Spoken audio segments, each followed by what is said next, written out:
troubling events of the past week. As I have said, the incursion of the U.S. Capitol struck at the very heart of our republic. It angered and appalled millions of Americans across the political spectrum. I want to be very clear. I unequivocally condemn the violence that we saw last week. Violence and vandalism have absolutely no place in our country and no place in our movement. Making America great again has always been about defending the rule of law, supporting the men and women of law enforcement, and upholding our nation's most sacred traditions and values. Mob violence goes against everything I believe in and everything our movement stands for. No true supporter of mine could ever endorse political violence. No true supporter of mine could ever disrespect law enforcement or our great American flag. No true supporter of mine could ever threaten or harass their fellow Americans. If you do any of these things, you are not supporting our movement, you are attacking it, and you are attacking our country. We cannot tolerate it. Tragically, over the course of the past year, made so difficult because of COVID-19, we have seen political violence spiral out of control.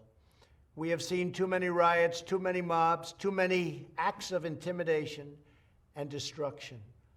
It must stop. Whether you are on the right or on the left, a Democrat or a Republican, there is never a justification for violence. No excuses, no exceptions. America is a nation of laws. Those who engaged in the attacks last week will be brought to justice. Now I am asking everyone who has ever believed in our agenda to be thinking of ways to ease tensions, calm tempers, and help to promote peace in our country.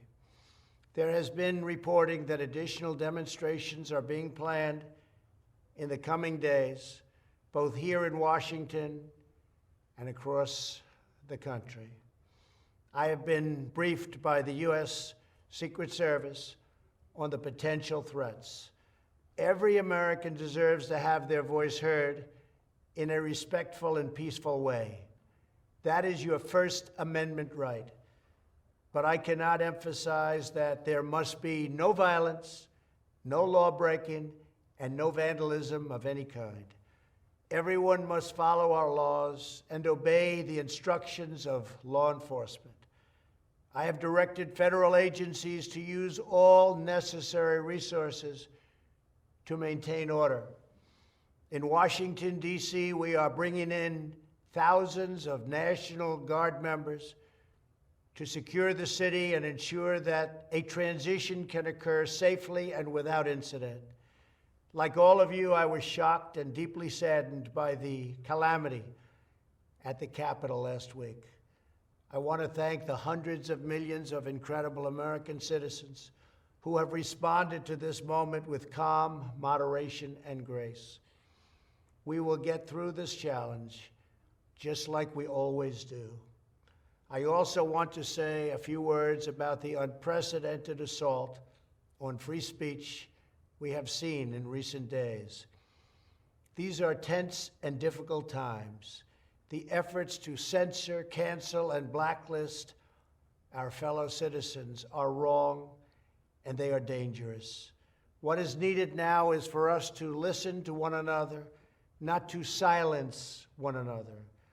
All of us can choose by our actions to rise above the rancor and find common ground and shared purpose. We must focus on advancing the interests of the whole nation, delivering the miracle vaccines, defeating the pandemic, rebuilding the economy, protecting our national security, and upholding the rule of law. Today, I am calling on all Americans to overcome the passions of the moment and join together as one American people. Let us choose to move forward united for the good of our families, our communities, and our country. Thank you, God bless you, and God bless America.